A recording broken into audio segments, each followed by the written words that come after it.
What's up, guys, and welcome back to the podcast. So today's podcast is going to be based around hamstrings and hamstring injuries, and how can we actually prevent hamstring injuries. So this is episode 32 of the podcast, and it's in good time that we're actually getting back to sports soon enough. The GAA is getting back again. I know they're letting a lot more sports back. So the biggest issue with people, and a lot of people are getting onto me on Instagram, is about how can you actually reduce the risk of hamstring injury when you get back into it, okay? And just as this podcast is coming out, basically what I would say is that I have a tolerance program coming out in the next week. Okay, so if anyone who hasn't had an hamstring injury in the past or is currently just recovering from a hamstring injury and getting through their rehab and is at the back end and wants to return to sport, the tolerance program is basically, and you'll hear me talk about it throughout this, it's basically about how can we build more tolerance through the hamstring itself, okay? And you have to look at the hamstring as a whole. You can't just look at it just a muscle because it crosses both joints. So it crosses the hip and it crosses the knee. So you have to take all that into account, okay? So it is a hip extender as well as a knee flexor. Now, when you look at that and you look at people tearing their hamstrings and why they tear them, in this episode of the podcast, I hope to shed a bit more light on basically why are hamstring injuries such an issue in sport? What are teams doing wrong? And then are they actually preventable, or can you prevent them? And then if so, what do you have to look at when you want to prevent them? Okay, so just before I jump in, the guys, those tolerance programs are going to be out in the next week. So I'm going to have one for the hamstring, I have one for the shoulder, and then I have one for the knee and ankle together. Okay, so they're all separate programs and it'll be available on my website. And for anyone who is interested in looking for a 6-week mobility program, definitely check out that foundational mobility program that's on my website at the moment as well. So to get right into them, why are hamstring injuries such an issue in sport? So when we look at sports, hamstring injuries aren't exactly an issue in all sports, and we know that. So hamstrings really are an issue in field sports, or sports that there's a lot of high-speed running. Okay, so track and field as well is going to be very similar. But in this episode of the podcast, I'm going to use GAA, which is Gaelic football or hurling.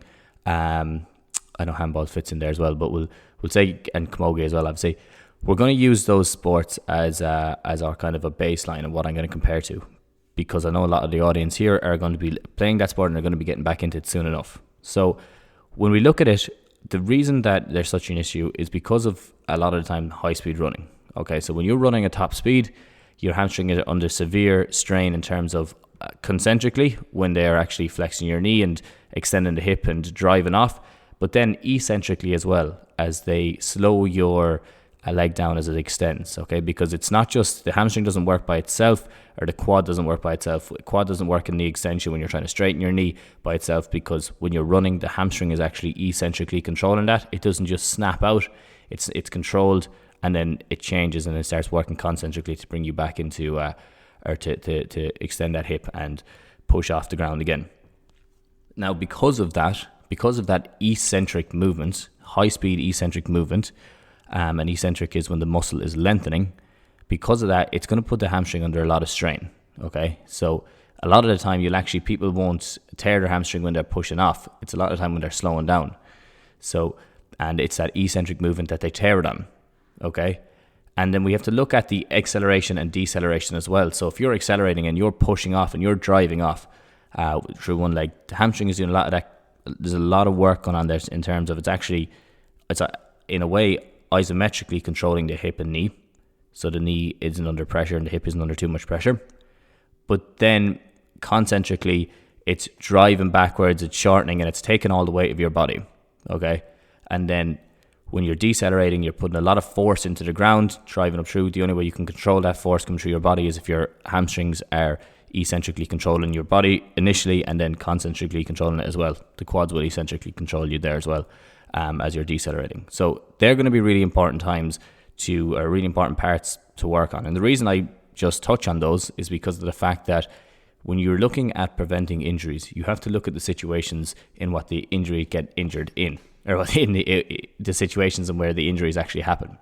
And as I was saying, hamstring injuries are high-speed running, so a lot of the time, and accelerating, decelerating. So if you're not actually practicing those, it's going to be very hard to prevent that injury, because all you're doing is you're working on it in the gym and you're hoping that it will work. Okay.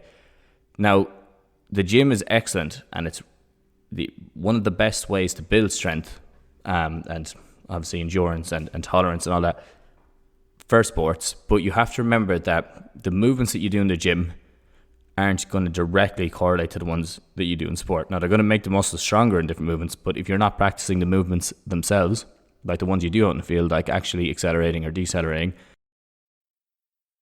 it's going to be hard to see that transfer. And the reason, and I don't want to just cut that out and say, put that there and just say that S&C is not needed, because it is 100% essential in sports at this stage with everybody doing it. So what I'm trying to say is that the muscles get stronger and the ligaments will get stronger and the tendons will get stronger from working out and resistance training in the gym. But neurologically, and that's what drives everything, is that central nervous system is decides what's going on, and that co-contracts muscles, and it does all that, and it stabilizes the knee through co-contraction, and it stabilizes the ankle, stabilizes the hip and the back and everything, the posterior anterior chain. That's neurological involvement. Okay, so, and neurological involvement takes absolutely everything into account. And anyone who's listened to any of my podcasts before, you'll hear me talking about this a lot in terms of you have to take into account the neurological involvement and the fact that your nervous system your central nervous system and your peripheral nervous system together, two of them are going to make assessments based on what's going on the pitch, and they're going to organize your body in a way that's suitable to react to that situation. Okay? Now, I don't mean to make it sound like it's more awkward than it is, but you have to think about the fact that if you are doing a squat in the gym, that's excellent. Your 2 feet are on the ground. A lot of people screw their feet into the ground and then they squat down, get nice and low, a lot of weight, drive up, muscles are really strong. Then your joints are going to get stronger as well because they're able to withstand that load. But if you compare a squat in the gym to landing from a jump while catching a ball, they are actually, in a way, they're similar movements in terms of you will get hip flexion, you'll get knee flexion as well, and obviously ankle dorsiflexion. But the muscles themselves won't coordinate the exact same way as what they will in the gym. And what I mean is, because of the fact that first you have an external focus, you're focused on the ball outside you, so you're trying to catch that and come to the ground. Then you're going to be landing most likely on the top of your toe, or on your forefoot anyway. So your forefoot's going to land, then you're going to come into that ankle dorsiflexion, and then it starts to look more like a squat. But in a squat, when you were practicing in the gym, a lot of people are trained to screw their feet into the ground. Very sturdy position if you're powerlifting. Excellent position to be in if you're powerlifting, and in that you can generate a lot of power there. Biomechanically, it's an excellent position as well. But we can't be always biomechanically correct or right or in the perfect position when we're on the pitch, because you're trying to catch a ball, you're trying to land, you're looking for a pass, and you're trying to avoid someone either coming down on your back or someone that's in front of you. So that takes there's a lot more input there, as opposed to when you just have a big barbell on your back and you're squatting down. Okay, so that's what I mean, that neurological involvement is going to be huge when it comes to preventing injuries. And that's why I bring it back from there to the fact that you need to practice the movements that you're doing. So you're accelerating, decelerating, your jump landings, your push-offs, even getting from the ground, getting up. Really important one, like sidestepping, cutting, stuff like that, spins, they all have to be practiced as well. Now, other reasons that hamstring may get injured in sports, you have to look at the amount of load that's going on it. And I mean, I'm not talking about load specifically here now, as in like the amount of load, let's say as 100 kilo or 200 kilo. I'm looking at the amount of load that's on it over a week or over a month, really, over 6 to 8 weeks actually, if we're really looking at it. Because what people will do, and they'll tend to this, and I know this is going to happen because every year it happens, I always get lots of messages from people, and there's nothing wrong if you've made this mistake in the past, but they'll get into training and then they'll be so happy to be back at training because we've missed it the whole year. You're going to train on a Monday, you're going to gym on a Tuesday, then you're going to train on a Wednesday. You might think I need to get a run in on a Thursday, then you'll go gym and train on a Friday, and then you'll go for a kick around on a Saturday, and then you might go for a run on a Sunday. And you're delighted to be back into it, and you're feeling great, you're not thinking about it. You do that, then another week you might get one recovery day, the next week you might not. Manager could absolutely dog you at training then. And over a week, 2 weeks, 3 weeks, then you'll see that load will add up and the body will start to fatigue. And if you've had an injury in your hamstring before, it's really, really your risk has increased significantly to get another injury just in general, okay, because of scar tissue and all that build-up. So if you are fatigued and the body is not able to absorb load as well because of the muscles being fatigued, or just this normal central nervous system is fatigued and it's not able to react properly to a lot of the movements that I had talked about just there before this, now you're putting the hamstring under a lot more pressure to withstand loads that, even if it was healthy, even if it was not fatigued at all and the rest of the body was fatigued, it'd still find it difficult to withstand the load. Okay, so that fact of training 6 days a week, 7 days a week, and trying to get everything in when you're doing it, and it's all right, you're thinking, all right, I'm getting all my recovery stuff right, but actually taking a day off is going to be huge as well. Now, that load spread out over a lot of time is going to cause muscles to get injured, it's going to cause joints to get injured just from general fatigue, and literally just as well, like obviously you have the muscle fatigue, but the fact that the nervous system is fatigued means that it won't co-contract properly, things won't co-contract as well. You're not going to be as reactive.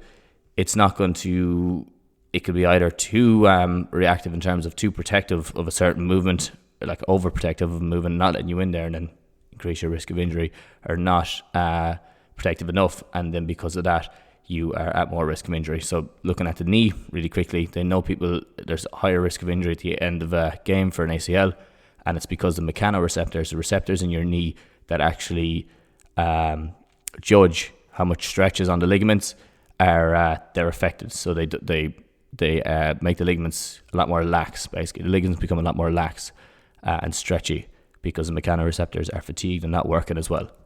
So it doesn't send signals to your body to contract and protect the knee as much, and it's fatigue that has done it. So think about that fatigue over a couple of weeks. Other things then that is going to play into it are going to be, as I've talked about, a big co-contraction between your calf and your hamstring. They have to work together to stabilize the knee. Then there could be quad dominance, and this happens a lot with people that go to the gym and love, like, let's say front squats or love back squats, stuff like that, but never really train the hamstring specifically, and then the quads actually start to become too dominant, even like leg extensors. And the reason this happens a lot as well is that it's the exact same as people training chest, I believe anyway, is that when you don't train back as much and you don't train legs as much when you get into the gym at the start, because chest and arms is what you see in the mirror. And it's the same thing. You don't really see quads, or you don't really see hamstrings in the mirror as much, so you're more likely to train quads. And it happens to people, like, there's nothing wrong with it, but it does happen. You have to be aware of that. And that quad dominance, because you have 4 quads and 3 hamstrings, obviously, but your adductors work with the hamstrings together, so they're going to be really important as well. But if the quads are too strong, there's going to be too much of a contraction, and when the hamstring is eccentrically controlling your leg during the sprint, it could be overstretched or pulled too much, or too much force going through it, and because of that then you get a tear. So they're just some of the reasons. There's a lot more, but they're some of them. They're some of the reasons that hamstring injuries are fairly prominent in sports. And as I said, it's nearly always high speed running sports that they're prominent in. Now, looking at teams themselves, what are teams doing wrong? What are they doing what things are they doing that are not optimal and that are actually increasing the risk of injury? Well, like, just looking at just a few things that people do, or a few things that teams do, and it might not be the most optimal way or most effective way of training, and it's actually increasing your risk. One of them is doing sprints at the end of a training session. So when you have guys who are, after putting in everything, because you can't forget the fact that we haven't trained in so long, that guys are going to be giving it their all, getting back in there, wanting to get ball, and just not really thinking of the next thing. And I'm the exact same, so I can't say anything about it. But when it comes to putting sprints at the end of training, you're after having guys run around and get fatigued the whole session, and then you're running or having them run against each other. They could be running all at the same time. And because, let's say, you could have ego there, that people will want to push on and don't want to stop, tear a hamstring because they're fatigued, obviously increased risk of injury if it's at the very end. And then it could just be that straw that breaks the camel's back of someone who has trained a good bit over the last while, and they're really fatigued at the end of training, and then they have to go into this bout of sprints. And how many times, and I know people who are listening to this, have you actually watched a session or a sprint session, or have been involved in it, and just watched someone pull up with a hamstring injury? So I've seen it so often in our own team or teams that I've been working with. So I always advise managers, if you're going to do the sprints, I'd nearly prefer to have you do them at the start of the session as opposed to the very end, and then get a nice get your sprints in. There's nothing wrong with it. I know the idea is they're tired, let's do sprints now, but you could do the same thing by bringing your sprints in at the start and then working through movements. And it actually might be better for injury prevention then, because you're working fatigued and the body gets more used to working like that, so it gets better at withstanding load. So that's one. The next couple of things would be like not progressively increasing sprints and just having them doing max sprints at the start. And story actually from guy I was working with last year a good bit, and this is at the highest level. So he was playing the Premier League with a team. I won't say any teams, I won't mention any names, but fairly prominent manager, one that you would have known, one that would have managed a few of the big teams. Had guys back just after lockdown. This is in England now when they were allowed back to sport. He brought them in just after lockdown, and you have to think of the type of player here now that's going to be playing. Like this is top end elite athletes. Basically, what they did is they put him in through a normal training session, and at the end of the training session, the manager decided on his own gun. He said, "We're going to do races." So he's going to put the 3 fastest players against each other, and then he's going to scale it down. So he's going to put these players against each other.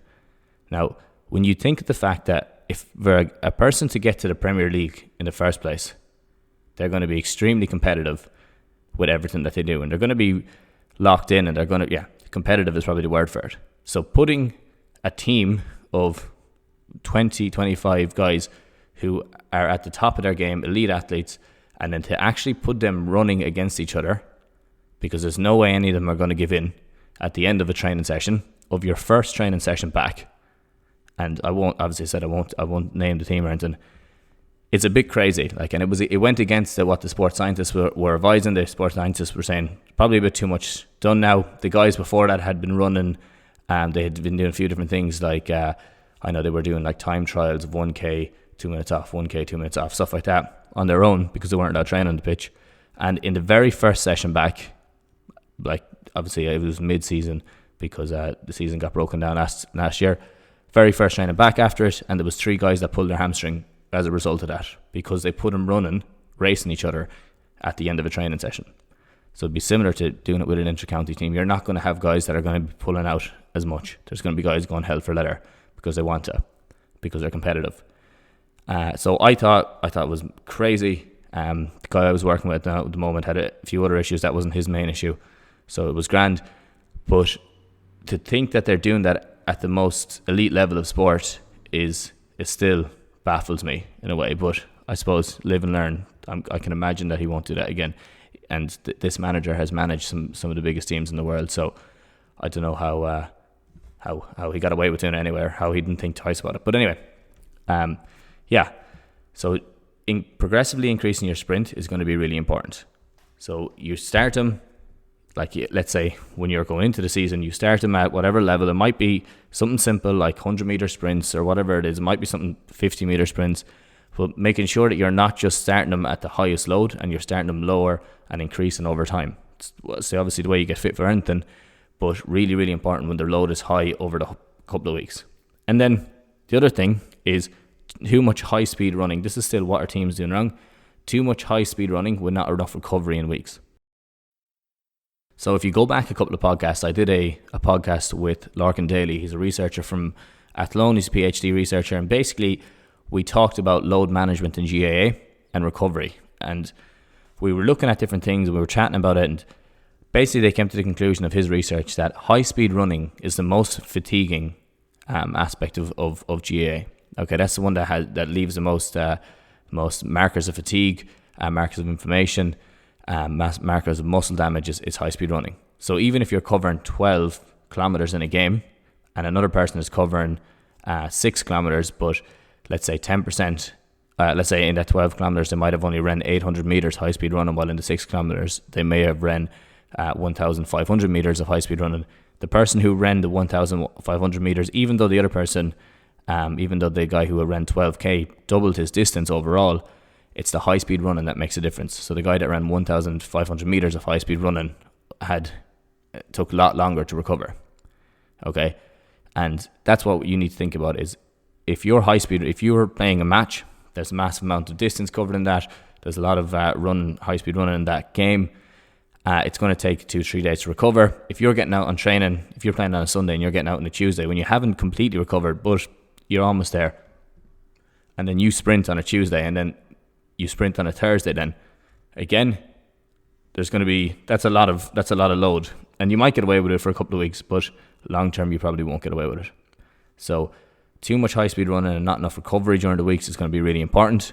So it is important to actually take those 2 days of recovery after a game, up to 3 days at times, and actually recover and not sprint, because you're not the gains that you could make, as opposed to the risk of injury and being out for a couple of weeks and then losing all those gains. It's too high. The risk is too high. Other things that teams are doing that might not be the most optimal thing, and I see it a lot in GAA, is foam rolling. A lot of people are still foam rolling when their hamstrings are tight, and they're using that as their primary strategy for recovery or primary rehab strategy, and it's not an effective strategy. And I'm sorry to say it, but foam rolling, self myofascial release, as of now, with what the research is saying, it's not going to prevent hamstring injuries because it doesn't affect the muscle. Now it might affect the fascia in some way or not, but first it doesn't break down adhesions because that can't be done. So it might have other effects in terms of might turn down that sympathetic nervous system from a fight or flight into a more recovery state, which would be a rest and digest, and that's grand. But in terms of actually affecting the muscle itself, it doesn't really have an effect on it. So foam rolling too much and using that as your primary or as your go-to for prehabbing or loosening up the hamstrings, or helping yourself getting back playing, you'll feel good and you'll feel very poor doing it. You'll feel obviously you put you in a lot of pain doing it, but after you're going to feel great. But then long term, it's not going to have an effect on your hamstring and it's not going to reduce your risk at all. And I think it's pushed too much with teams.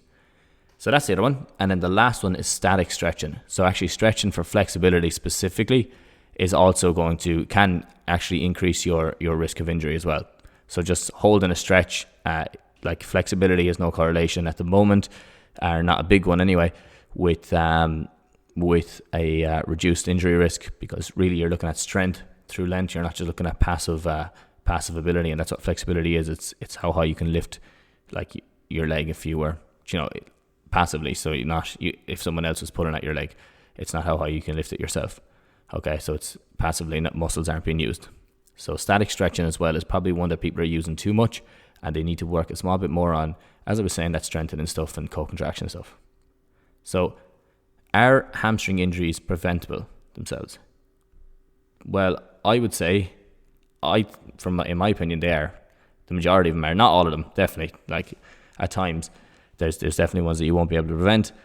But for the guys that I've been working with over the last couple of years, we've had an excellent record in reducing hamstring injuries and cutting them out completely in some guys who would have had 3 or 4 hamstring injuries before that point. And I don't mean that as a boast or anything, but I just mean that they are preventable once you take the right measures, once you put the right things in place. Now, what can you do? What's gonna help them, and what's gonna reduce your risk overall? Well, I think everyone at this stage knows that Nordic curl is going to be very effective in reducing risk overall if you look at a team. So if you give everyone on a team Nordic curled, or even a couple of teams, the population, there can be a significant decrease in the amount of hamstring injuries. Now, it's not going to work for everybody, and that's why you don't just say Nordics across the board for everyone as your only measure, because there's a few things you have to take into account.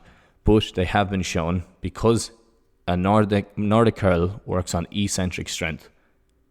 And we talked about that just at the start, where I mentioned it, the fact that eccentrically, when you're extending your leg, a lot of the time is when the hamstring gets injured. Those Nordic curls are actually working against that. So they're working on controlling it on the way down. And it is important when you're doing your Nordics to go to the breaking point every time. You'll feel like a fool. You'll feel like you can't do anything at all. But you do want to hit that breaking point every time. And that's important for just general, like as an exercise prescription. Like I always tell people with Nordics, hit that breaking point. You're working on eccentric strength. You're working on control. That's an excellent way of doing it. So Nordics are very good, and they do in studies or in systematic reviews or in research, they have shown that Nordics can reduce injury risk. So definitely they can in a population overall, like when you look at the population overall. RDLs, so your Romanian deadlift, excellent as well. Romanian deadlift is a hip hinge type of an exercise. It's a hip hinge exercise, not a type of. It's a hip hinge exercise. It does reduce your risk. It's an excellent exercise to work in. I would definitely say that you should be doing single leg RDLs if you're looking to reduce hamstring injuries, as opposed to double leg RDLs, because you need to get that single leg balance. And you can even come up on your toe a small bit if you want to do that as well. Change it up. In the program I'm putting out, I have different forms of RDLs in that, and we go through a lot of. We talk about it a lot. In that program, you'll see it. They show up a lot at doing them different ways, because they're an excellent exercise for controlling your body weight as well. Now, on top of that, so RDLs are shown to reduce risk. Nordics are shown to reduce risk. Load management, massive as well. Load management, and that's looking at your load over a couple of weeks, looking at the amount of high-speed running you're doing, how fatigued you are. That's another very good way of reducing risk. You just need to really take an overview of it. I think that's why it works a lot of the time in terms of the guys that I'm working with, because it's not them telling me, all right, like we should, I should say, it is them telling me, I did this, or I'm training Monday, Wednesday, Friday, and we have a match Sunday, and we look at it over a month and see what they're like, and we look at it over 2 weeks and we see what they're like. And I can advise them then, maybe take that session off. We might just pull away one of your gym sessions now and leave it in a recovery session. When I can take an overview, then I'll have a better idea of what their load is looking like, what the plan is looking like of what I'm doing with them at the moment, and then how we can integrate the two of those, get the best out of your performance and reduce your risk overall. So load management is important, but you just need to look at it in the future. You can't just be looking at it day by day. Okay, you have to take an overall kind of a holistic approach. And leads me on to my next one about taking a holistic approach is going to be really important. So what's a holistic approach? It's looking at everything. It's looking at your sleep, looking at your hydration, your load, your stress, your previous injuries, everything like that. If you're interested in something like that, get on to me, and we can go through it in more detail, or even just set up a discovery call and talk about it a small bit more.